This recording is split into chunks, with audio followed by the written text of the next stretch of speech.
नमस्कार, सुप्रभात। आदर्श शिक्षण समिति बाड़मेर मैं आप सभी भैया बहनों का हृदय से स्वागत, अभिनंदन। कक्षा चतुर्थी, विषय गणित, अध्याय 12 भिन्न। तो हमने अध्याय 12 के प्रथम भाग में हमने भिन्न के बारे में कुछ उदाहरण हल किए थे। आज हम भाग 2 में प्रश्नावली 12 के प्रश्न को हल करेंगे।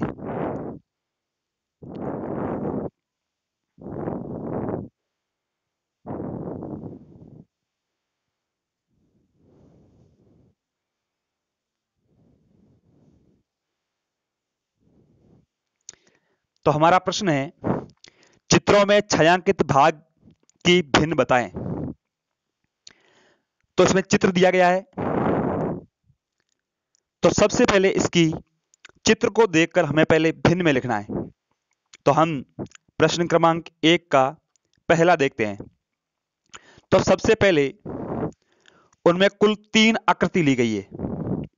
तो 3 आकृति ली है तो हम लिखेंगे हर में 3 और उसमें से एक आकृति भरी हुई है। तो भरी हुई आकृति 1 आ गई और कुल आकृतियों की संख्या 3 आ गई। तो हमारी भिन्न बन गई 1/3। तो हम देखते हैं कि जो भरी हुई संख्या 1 है वो हमारा अंश है और जो कुल चित्रों की संख्या है 3 वह हर है। तो हमारी भिन्न हो गई 1/3, एक अंश है और 3 हर है। इसी प्रकार प्रश्न क्रमांक देखते हैं हम पहले का दूसरा। तो इसमें कुल कितनी डिजाइन है चित्र में। तो हम देखेंगे कि 2 चित्र भरे हुए हैं और 4 खाली है, यानी कुल मिला के उन्होंने 6 चित्र लिए हैं। तो हम सबसे पहले हर में लिखेंगे 6 और भरे हुए चित्रों की संख्या है 2। तो हमारी भिन्न हो जाएगी 2/6। तो हमें 2/6 प्राप्त होगा। तो हम ऐसे करेंगे 2/6 में 2 अंश है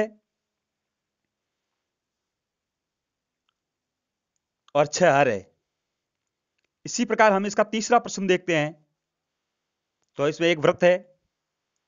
वृत्त के अंदर उन्होंने 8 भाग किए। तो कुल भागों की संख्या है 8। तो हमने लिख दी नीचे बटे में 8 और जिसमें से 4 भाग को छायांकित किया है, यानी भरे हुए। जो छायांकित दिखाया गया है, गहरा किया गया है, वो संख्या 4 है। तो हमारी भिन्न बन जाएगी 4/8। तो इसमें 4 अंश है और 8 हर है। तो इसी प्रकार हम देखते हैं इसका चौथा प्रश्न। पहले का चौथा है। इसमें 8 कुल कॉलम बने हैं। तो कॉलमों की संख्या हो गई 8। तो हमने ये हर हो गया 8 है, जिसमें से 4 भाग छायांकित किए गए या गहरे की कलर से किया गया है। तो ये छायांकित भाग कहलाएंगे। तो हमारी भिन्न बन जाएगी 4/8, यानी कुल 8 वस्तु थी जिसमें से हमने 4 वस्तुओं का उपयोग किया है। तो हमारी भिन्न बन जाएगी 4/8, जिसमें 4 हो गया अंश और 8 हो गया हर। अभी हम देखते हैं प्रश्न क्रमांक 2। निम्नलिखित भिन्नों को पढ़कर लिखो। तो भिन्न को हमें लिखना किस प्रकार है। तो पढ़ के लिखना है। तो सबसे पहले 2/3, यानी 2 कुल 3 है जिसमें से 2 वस्तु को काम लिया है। तो इसको शब्दों में लिखेंगे या इसको पढ़ेंगे पढ़ने की भाषा में। तो 2/3 हमारा पहला समझाया गया है। इसी प्रकार अगला प्रश्न देखेंगे दूसरा। तो इसमें अंश 3 है और हर 5 है।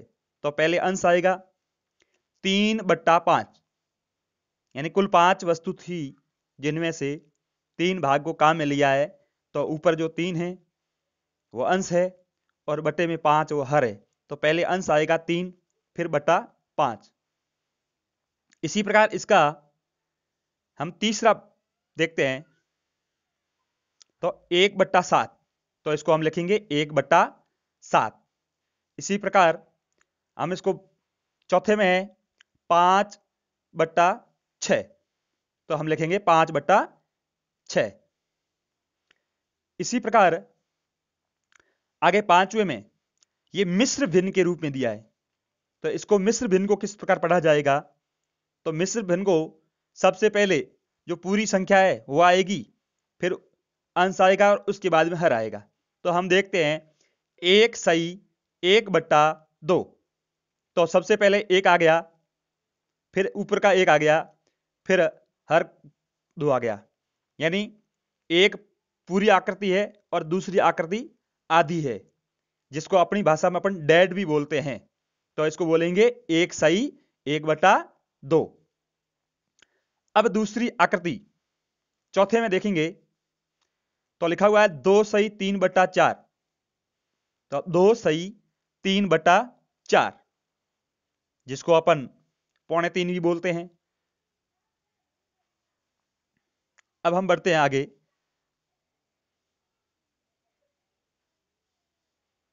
प्रश्न क्रमांक 3 में निम्नलिखित को भिन्न के रूप में लिखना। तो हमें भिन्न बनानी है। आधा, किसी वस्तु का आधा है तो 1/2, तो यह आधा हो गया। पाव, चौथाई हिस्सा हो गया 1/4। 2/3, यानी कुल 2 है तो पहले 2 अंश आ जाएगा, तिहाई यानी 3, यानी 3 में से 2 वस्तुओं का उपयोग हुआ है, तो 2/3।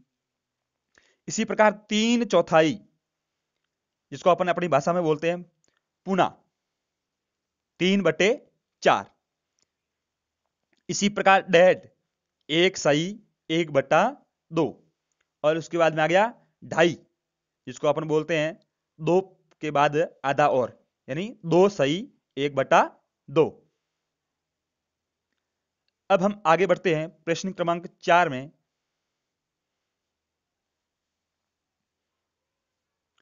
तो चौथे प्रश्न के अंदर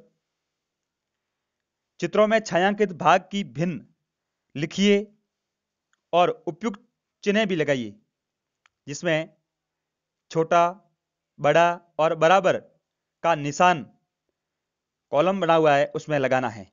तो सबसे पहले हमें इसको छायांकित भाग को पहले भिन्न में लिखना है। तो सबसे पहले प्रथम चित्र में हम देखेंगे ठीक से, तो इसके अंदर प्रथम चित्र के जो वृत्त है उसके 3 भाग किए, और जिसमें से एक भाग भरा हुआ है और 2 भाग खाली है। तो भरा हुआ भाग एक जो अंश आ जाएगा, और जो 2 भाग खाली है 2 और 1 भरा हुआ, कुल भाग 3 है, तो हर 3 हो गया, अंश हो गया 1/3 आ गया। थोड़ा कम दिखाई दे रहा है, पेंसिल को हल्की चलिए। इसलिए हमें ध्यान करना है कि 1/3, यानी 3 में से एक हिस्से का काम लिया गया है जो गहरा छपा है, यानी एक गहरा छपा है और कुल कॉलम 3 थे, तो 1/3 भिन्न बन गई। इसी प्रकार दूसरा देखेंगे तो इसी दूसरे वृत्त के अंदर 3 बराबर भाग बांटे हैं, तो हम हर लिखेंगे 3, और जिसमें से 2 भागों को गहरा किया गया है, तो 2/3। अब हम देखेंगे इनके अंदर किस प्रकार से चिन्हों का उपयोग करना है, कि दोनों का हर 3 है, और अब अंश के आधार पर तुलना करनी है। तो इधर अंश 1 है, उधर अंश 2 है। जो अंश बड़ा होता है उसकी ओर मुंह खुला हुआ होता है चित्र चिन्ह का। तो हम देखेंगे कि 2/3 भिन्न बड़ी है। यदि हर बराबर होते हैं तो अंशों के आधार पर भिन्नों की तुलना की जाती है। इसी प्रकार दूसरे चित्र में तो हम देखते हैं, इसमें 4 आकृति है, तो 2 आकृति को छायांकित किया गया है, तो 2/4, यानी कुल 4 आकृति थी जिसमें से 2 आकृतियों को छायांकित किया गया, तो 2/4 भिन्न बन गई। इसी प्रकार हम देखते हैं दूसरे चित्र में, तो उसी में भी कुल 4 आकृति थी जिसमें से 2 काम में ली है और 2 का खाली छोड़ा है, यानी कुल 4 थी, 4 में से 2 किया है। अब हर दोनों के बराबर है और अंश भी दोनों के बराबर है, तो हमें यहां बराबर का चिन्ह आएगा इस कॉलम में। तो हमें ये ठीक से देखना है कि दोनों भिन्न बराबर है, तो यहां बराबर का चिन्ह आएगा। अभी देखते हैं आगे एक चित्र में तीसरे में, तो यहां पर 3 भाग छायांकित किए गए हैं, तो उसका अंश 3 हो गया। अब खाली छोड़े गए हैं 1 2 3 4 और 5, 5 और 3 8, तो 3/8 भिन्न बनेगी। इसी प्रकार चित्र क्रमांक इसके दूसरे भाग में 4 भाग छायांकित किए गए हैं, 4 खाली छोड़े गए हैं, तो 4/8, यानी दोनों के हर बराबर है 8 8, और इधर अंश 3 है और उधर अंश 4 है, तो जहां अंश 4 है वो भाग बड़ा है, इसीलिए हमने 4 की ओर इसका मुंह खुला रखा है। इसका अर्थ है कि ये भिन्न हमारी बड़ी है। इस प्रकार से हमें इसका चौथा प्रश्न इसमें देखना है, तो कुल 4 वृत्त बने गए हैं छोटे छोटे, तो हमें कुल संख्या लिखनी है 4, जिसमें से 2 वृत्त छायांकित किए गए हैं, तो 2/4 हमारी भिन्न बन गई। और इसी प्रकार आगे देखेंगे तो 4 वृत्तों का उपयोग किया गया है। 4 वृत्त बने हैं तो हमने 4 लिखा, जिसमें से छायांकित 1 भाग है तो 1/4। इधर हम देखेंगे तो 2/4 है, इधर 1/4 है, तो अंश दोनों अलग है, हर दोनों के एक जैसे हैं। जब भिन्नों के हर एक समान होते हैं तो अंश के आधार पर तुलना की जाती है, और जिसका अंश बड़ा होता है वही भिन्न बड़ी कहलाती है। इसलिए 2/4 भिन्न बड़ी है 1/4 से, तो हमने ये 2/4 की ओर मुंह खुला है चिन्ह का, इसलिए 2/4 भिन्न बड़ी है। इसी प्रकार हम देखते हैं इसका पांचवा, तो इसमें 7 कॉलम बने हैं, तो हमारा हर हो जाएगा 7। जितने कॉलम का उपयोग हुआ है वो हर कहलाएगा, तो जिसमें से छायांकित भाग है 3, तो 3/7 एक भिन्न बन गई। इसी प्रकार दूसरी तरफ